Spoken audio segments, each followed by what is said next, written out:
বাংলাদেশকে ছোট দল ভেবে ভুল করেছি।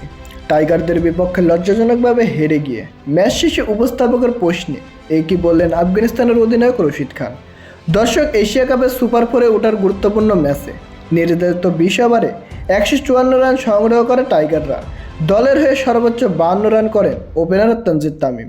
এছাড়া দ্বিতীয় সর্বোচ্চ 30 রান করেন সাইফ হাসান।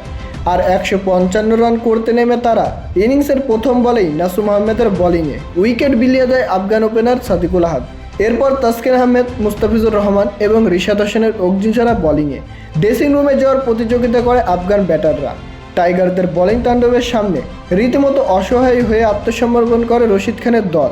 শেষ পর্যন্ত 146 রানে অল আউট হয়ে যায় আফগানিস্তান, যার ফলে 8 রানের শ্বাসরুদ্ধকর জয় নিয়ে এশিয়া কাপের সুপার ফোরে ওঠার স্বপ্ন জোরালোভাবে বাঁচিয়ে রাখল টাইগাররা। অপরদিকে লজ্জাজনকভাবে হেরে গিয়ে চরম হতাশা ছিলেন আফগানিস্তানের কোচ এবং ক্রিকেটাররা।